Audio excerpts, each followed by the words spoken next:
Hi, it's me, Ingrid of P.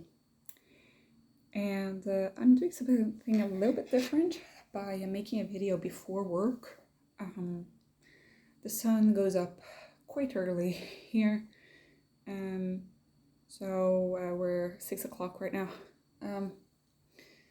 And let's see if I can actually stop myself after a half hour of filming. We'll see. I didn't have a great day yesterday, or like I had a good day, but I did not feel good. Yesterday, my workplace had breakfast, you could say. And we were supposed to have an after work, but because nobody could, go to the after work, we decided let's have a breakfast at our workplace. And it was really nice, one of the nursing assistants, she decorated the whole place with a lot of party decorations, and she also put a lot of affirmations like in big letters across the wall, like you are smart, you are wonderful, you are lovely, you are the best. All of these kinds of things, and that was really nice. Then I also ended up eating lunch with my supervisor. We went, she was just like, let's drive, let's go out of this place and let's be in the sun. And I am a little bit awkward about that, like seeing my supervisor in my free time. It's a little bit strange to me because I'm just used to seeing her as my supervisor. But what happened is that I told my supervisor, first of all, during our weekly meeting, that I was feeling angry about patients and such, and she was like, well, this is something that comes with time and with experience. And I don't know if that is true, but it's like, it sucks right now, you know? It's not like she has like, I don't know how many years experience, but like, it sucks for me right now. Then I told her about an incident that happened yesterday where my resident colleague, basically, she cried in the changing room yesterday. And basically she was telling me about her situation. And I was like, wow, you're in a terrible situation. At work, her supervisor is not in the same team as her because she has just started her residency. And we work in teams, and like for me, it works really well because I'm in the same team as my supervisor, and we go through the patients that we think are difficult, basically, and that we need like to talk to each other and help each other through. And also, like, I'm not the only one who's looking through all of the different messages that we have for our team. We get around like 20 messages a week. And if I had to have that on top of my regular workload, I would basically drown. So I'm glad that it's spread between me, my supervisor, my secretary, the nurse, and everybody who's in my team, so that we don't need to like wrestle with this on our own. But basically, she's in a team where the senior doctor, we always have a senior doctor in the team, the senior doctor got sick and nobody could really replace him. Even temporarily, we had that rental doctor that I told you guys about, who's the autistic doctor.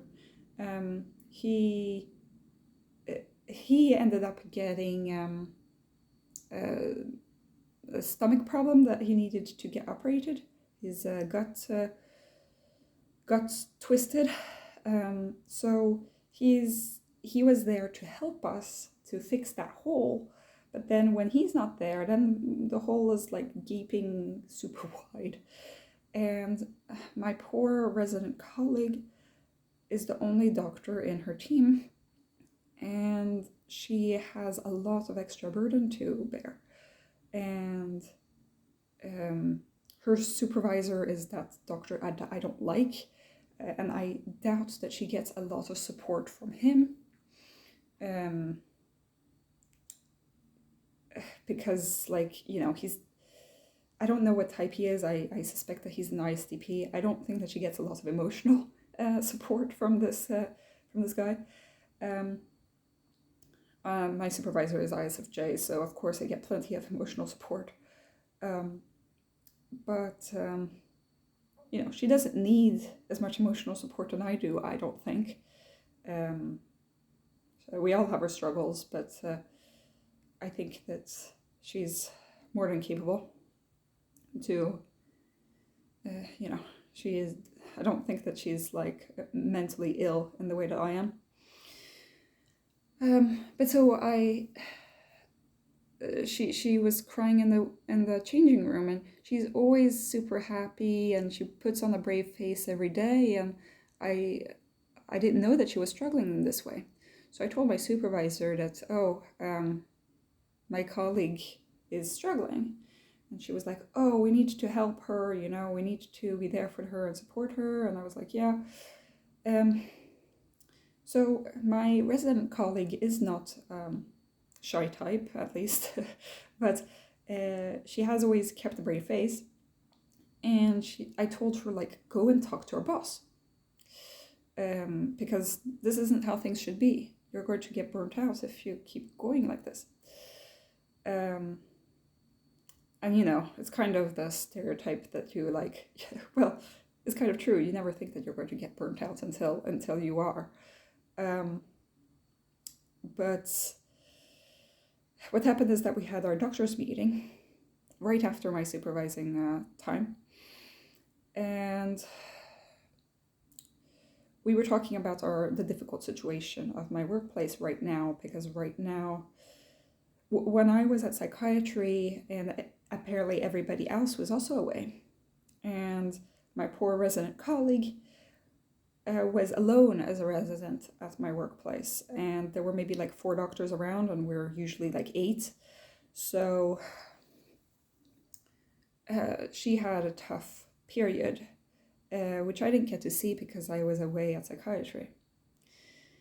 But so she like really asked some hard questions to my boss, you know, like, how could you not foresee that we were going to be a lot of residents going away at the same time? I was going to go to psychiatry, my other colleague was going to go to the geriatrics, you know, well, we were all going away, and he's the one who plans the calendar for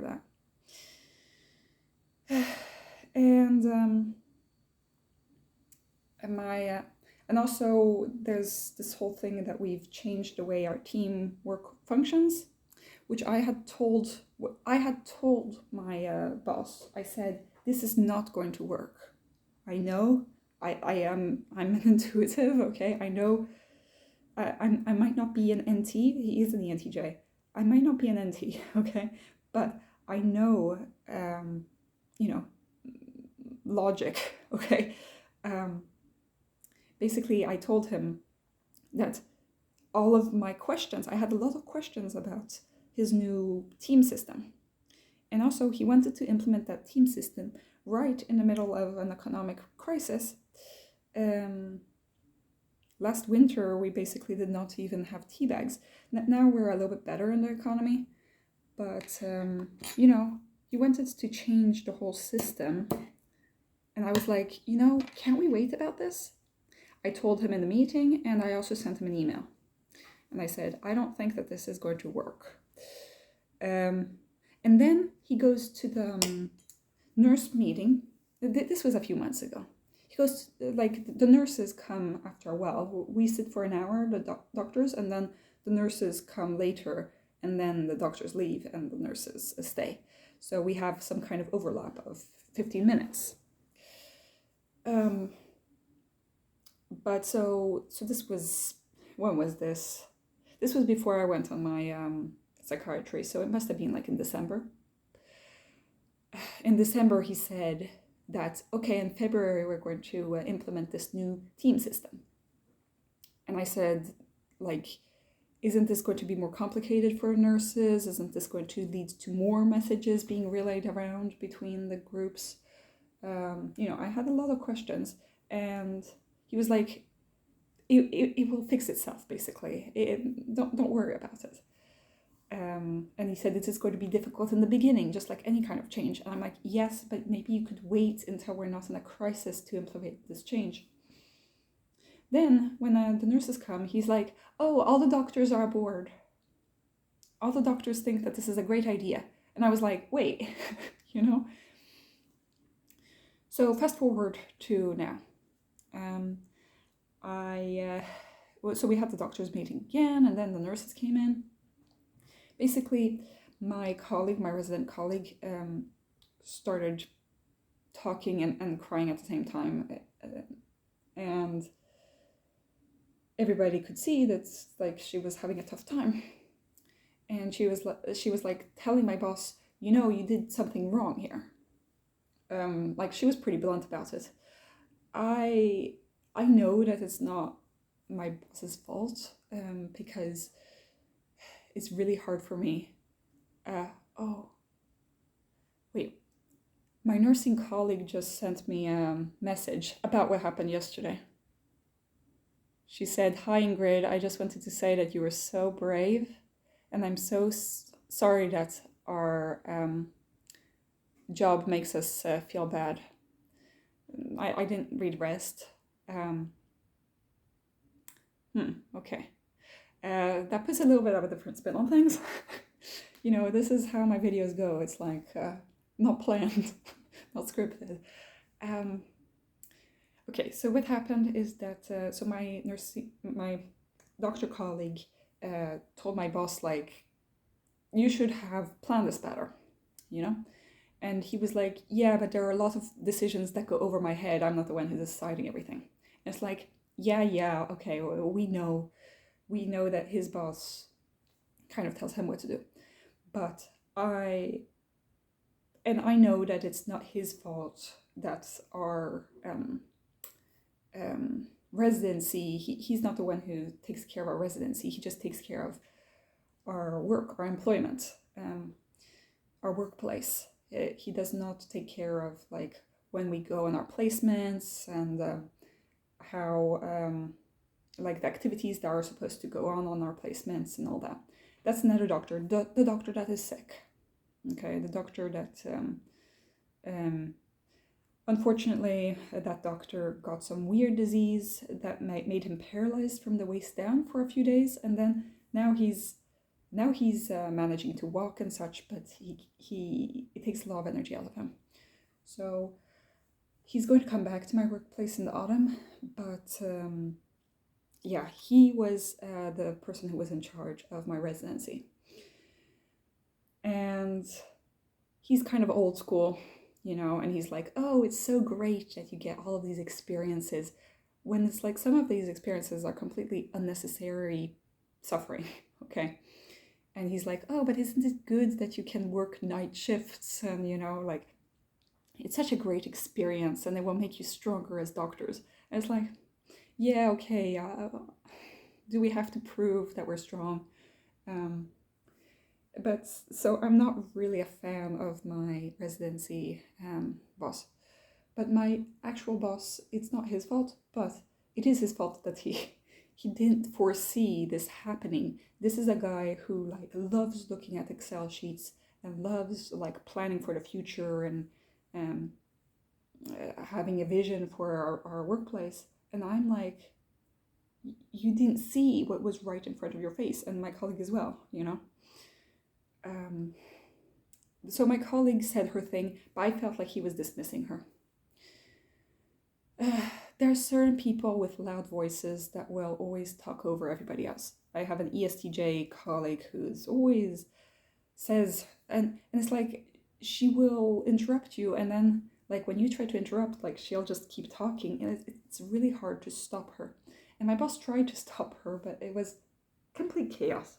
Anyway, I told my boss that's, yeah, okay, it's not his fault about this, but it's the residency program people who are at fault for making everything so difficult, but that he should have foreseen this coming in terms of just planning.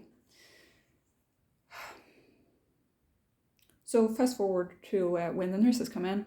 And the nurses come in, and it's kind of like an open forum. Everybody should say what they think. And my nurse, who's in my team, the one that I go driving with, she is very stressed out by this new team organization, and I can see that she's like holding all of these different questions in her hands, and it's like really weighing on her shoulders. And I don't know, I wasn't there when they did the change, but I can tell that she's way more stressed.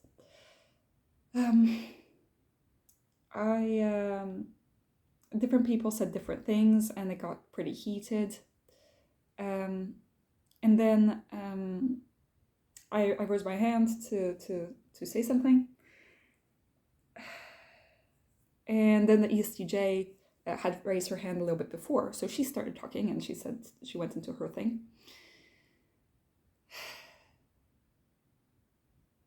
Thing is, my ESTJ colleague likes, she likes taking over the conversation, and also she lives kind of in her own bubble. She actually lives in like a super, super rich area of Stockholm called Östermalm. And she works from home like 3 days a week. The reason that she's at my workplace is because she gets much better working conditions rather than if she was in Stockholm. But so she lives a little bit in her own world of like, she doesn't see us all at my workplace. So what happened is that I'd raised my hand, and he's like, okay, so you and then you,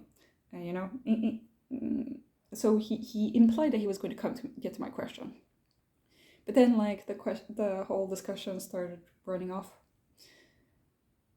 Then like, several minutes later, like 10 minutes later, nurse says, I think that Ingrid had a question. And I was like, thank you. It was precisely about this that I wanted to talk about. That I don't feel that anybody listens to us, and that is a big part of the problem. The management basically make decisions quickly without thinking and without asking everybody what they think, and it's not a democratic process. It's just whoever speaks the loudest gets heard the most. And then I told my boss and everybody. I mean, I don't know how many people we were, but we were at least 20 people. I said, I told you that this would not work. And I was not listened to, and that actually felt hurtful. And that's why I started crying, because my boss was like, what? Like, he was pretending, I don't know if he remembered or not, but he was like confused about what I was talking about. And my supervisor was like nodding, like, good job, because she knows, she was there when I was saying these things. And she also saw the email, because I sent it to her as well, that I sent my boss a few months ago. And I said, I don't want to, talk about the past, but it's kind of important that when you make these decisions for the future, that you listen to everybody and not just the people who are talking the loudest. But that's when I started crying, and I felt dismissed once again, because that's when the ESTJ started to talk again. And my boss was like, okay, And he was like, he didn't give he didn't give me the impression that he was actually listening. So I started crying, and then I left. I left the meeting, and then I started crying in the changing room. And there's this nurse, the asthma nurse, who I think is autistic. She thinks that she's autistic, and she barely speaks. But when she speaks, it's like, you know, very structured, and I would count her as one of the underdogs. If I'm an underdog, she's an underdog. The people who are quiet and who don't speak much, and who do a good job behind the scenes, but nobody really acknowledges them. She came and actually hugged me, and I was like surprised because she's not the kind of person to hug people.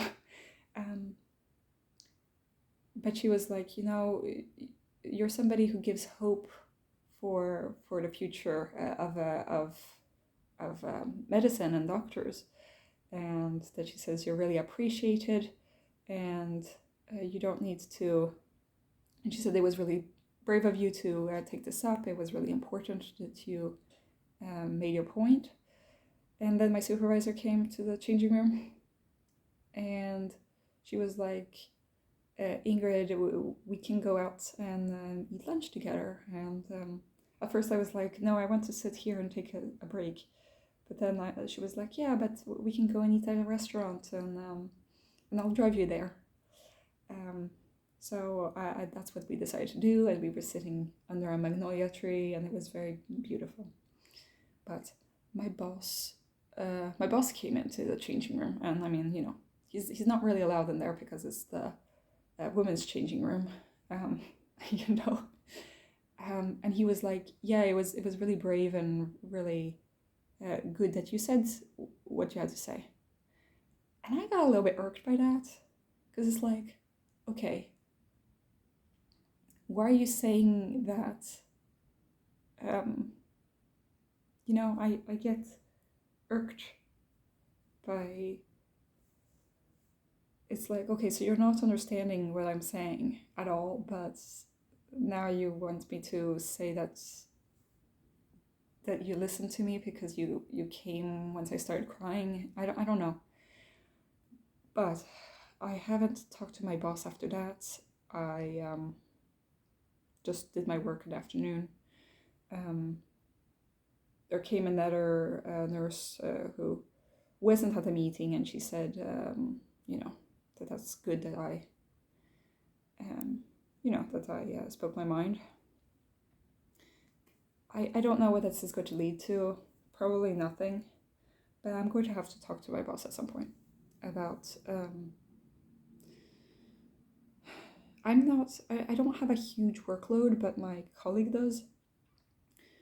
I just feel that at the moment I have a lot of difficulty with things that I have previously been able to do, because I'm thinking of the diagnosis of autism and ADHD, and suddenly a lot of things make sense, but suddenly it's very more difficult to actually have patient visits, because I realize how much I am having to mask, and it's the only way I can survive in this workplace is by masking.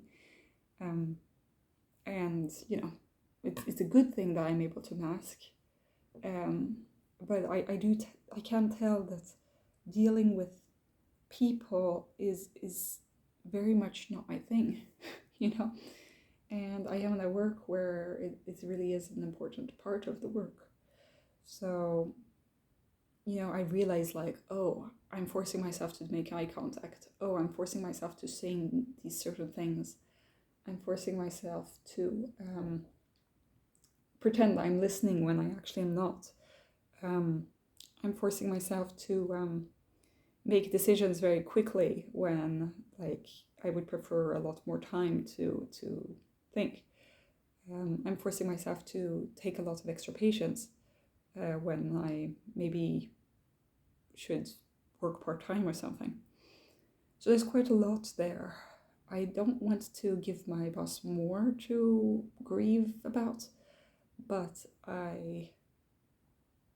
it is important I take this up with him. It's not entirely the fault of the group. I have been feeling more angry and annoyed by things and tired because I've gone down on my medication dosage. But it kind of sucks that I have to take a medication in order to work. If I didn't work, I wouldn't need the medication because I'm doing great, and I might be a little bit extra irritable, but like if I didn't need to work with people, I would probably have gone down on my medicine dosage completely. But unfortunately, I have to keep up a certain facade when I'm at work, and I need to learn to let it go when I go home, which I do not know how to do. And I thought I had managed to figure out a system, but now I cannot. My supervisor said, like, oh, why did you decide to, like, go down on your medicine dosage now? She said this is kind of the most difficult part of the year because this is before the summer holidays and all the patients are extra, they want help now, before the summer comes. They want to be able to enjoy their summer.